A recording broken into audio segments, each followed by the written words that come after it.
मैं अयोध्या नरेश दशरथ पुत्र एवं प्रभु श्री राम का अनुज लक्ष्मण महापंडित महाज्ञानी रावण को गुरु रूप में सादर प्रणाम करता हूं।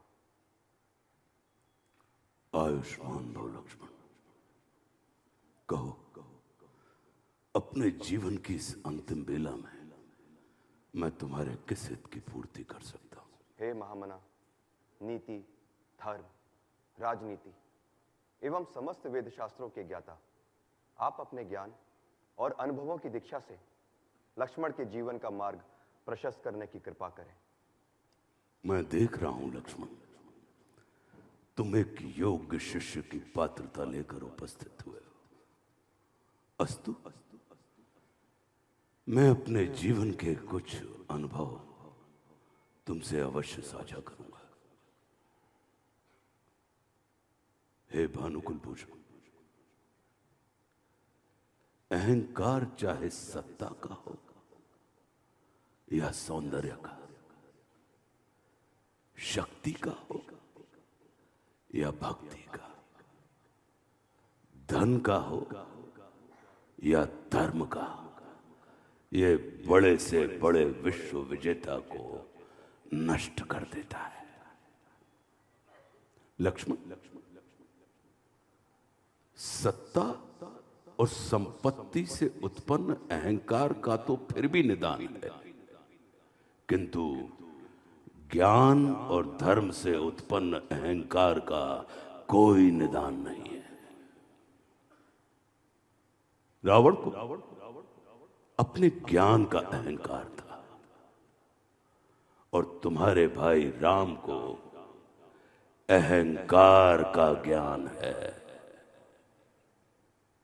ज्ञान व्यक्ति को भार मुक्त भी करता है और भार युक्त भी करता है, इसलिए विद्वान और विद्यावान को कभी एक मानने की भूल मत करना लक्ष्मण। विद्वान अर्थात उच्च शिक्षित जो रावण है, और विद्यावान अर्थात सुशिक्षित जो तुम्हारे भाई श्री राम है। विद्वान व्यक्ति अपनी विद्वत्ता के कारण अपने मित्रों को भी अपना शत्रु बना लेता है, किंतु विद्यावान व्यक्ति अपनी विनम्रता के कारण अपने शत्रुओं को भी अपना मित्र बना लेता है। ये जगत दोनों के सम्मुख हाथ जोड़कर खड़ा रहता है, किंतु स्मरण रखना, विद्वान के सम्मुख ये भय के कारण हाथ जोड़ता है और विद्यावान के सम्मुख ये भाव के कारण हाथ जोड़ता है। लक्ष्मण, जीवन को मात्र सफल ही नहीं, सार्थक करने के लिए शत्रु दृष्टि और मित्र दृष्टि का भेद आना अनिवार्य है। मित्रता भले ही अपने समतुल्य या अपने से निम्न स्तर के व्यक्ति के साथ कर लेना, किंतु शत्रुता सदैव अपने से योग्य, अपने से श्रेष्ठ व्यक्ति के साथ ही ठानना, क्योंकि ये जगत हमारे व्यक्तित्व का आकलन हमारे मित्रों को देखकर नहीं, हमारे शत्रुओं को देखकर करता है। जितना बड़ा और गरिमापूर्ण हमारा शत्रु होता है, उतने ही बड़े और गरिमापूर्ण व्यक्ति की ख्याति को हम प्राप्त होते हैं। देखो ना, इस जगत में जो कुछ राम से जुड़कर प्राप्त नहीं किया, उसे रावण ने राम से लड़कर प्राप्त कर लिया। लक्ष्मण, कुछ लोग जुड़ने के पश्चात जीवन भर लड़ते रहते हैं और कुछ लोग लड़ने के पश्चात जन्म जन्मांतर के लिए आपस में जुड़ जाते हैं। स्मरण रखना, वो हमारा शत्रु ही होता है जो अपनी उपस्थिति से हमारे अंदर सुप्त पड़ी हुई ऊर्जा को जागृत करने का कार्य करता है। हमारा शत्रु ही हमें अक्षम से सक्षम बनने की प्रेरणा देता है। वो हमारा शत्रु ही होता है जो हमें असुरक्षा में डालकर सुरक्षा की ओर जाने की प्रेरणा देता है। वो हमारा शत्रु ही होता है जो हमें अपने सीमित वृत्त से निकालकर अपने वृत्त को असीमित करने की प्रेरणा देता है। लक्ष्मण वो हमारा शत्रु ही होता है जो सदैव हमें सजग, सतर्क और चौकन्ना रहने के लिए विवश करता है। इसलिए शत्रु तिरस्कार का नहीं, नमस्कार का पात्र होता है।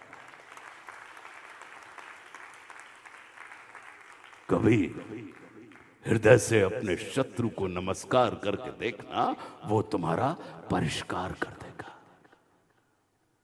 लक्ष्मण, शत्रु क्रोध का नहीं, शोध का और बोध का विषय होता है। हम अपने मित्रों से अधिक अपने शत्रुओं का स्मरण करते हैं, उनका चिंतन करते हैं, उनका मनन करते हैं। और जिसका हम चिंतन, मनन, स्मरण करते हैं, जीवन में हम बिल्कुल उसी के जैसे हो जाते हैं। इसलिए मित्रों के चुनाव से अधिक सजगता की आवश्यकता शत्रुओं के चुनाव में होती है। प्रयास करना भानुकुल भूषण, महत्वपूर्ण व्यक्ति बनने की अपेक्षा उपयोगी व्यक्ति बनना अधिक कल्याणकारी होता है, क्योंकि जो उपयोगी होता है वह जीवन पर्यंत महत्वपूर्ण बना रहता है। महादेव को प्रसन्न करने के दो मार्ग हैं। या तो हम कामना से पूरित होकर महादेव की उपासना करते हैं, या भावना से भरकर महादेव की उपासना करते हैं। स्मरण रखना, जब हम कामना से पूरित होकर महादेव की उपासना करते हैं, तब महादेव हमें वह देते हैं जो हमें प्रिय होता है। लेकिन जब हम भावना से भरकर महादेव की उपासना करते हैं, तब महादेव हमें वह देते हैं जो महादेव को प्रिय होता है।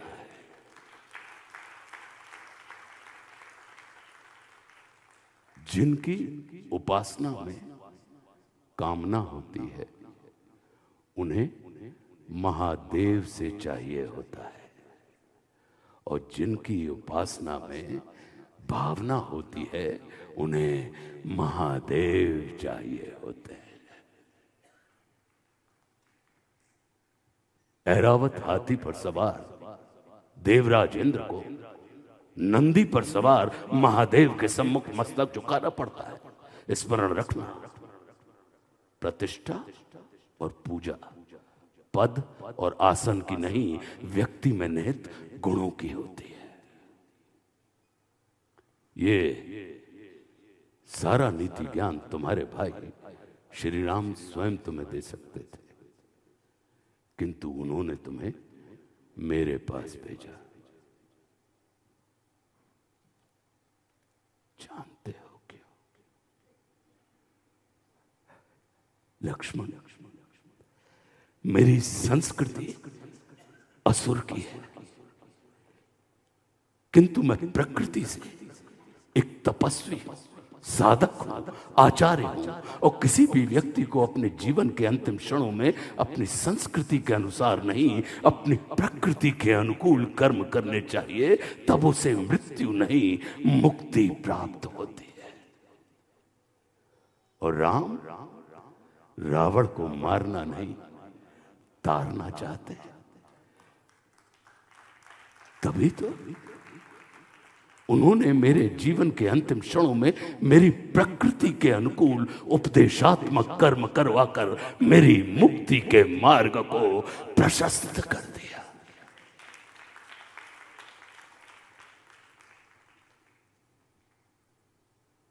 हम सभी एक बड़ी व्यवस्था के बहुत छोटे अंग हैं।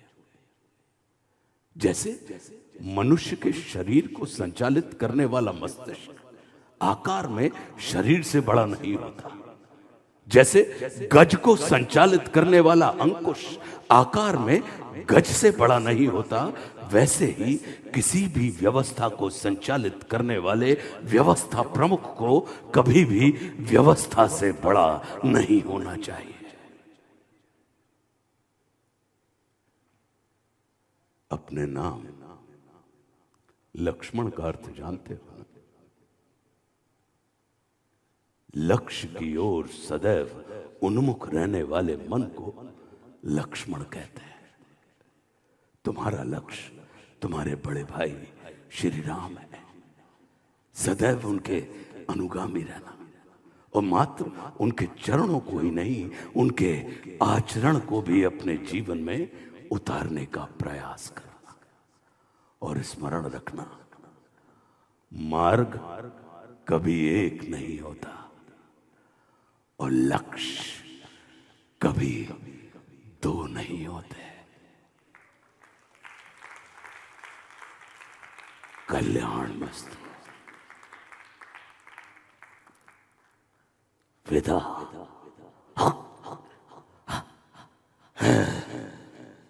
शेष दक्षिणा रावण की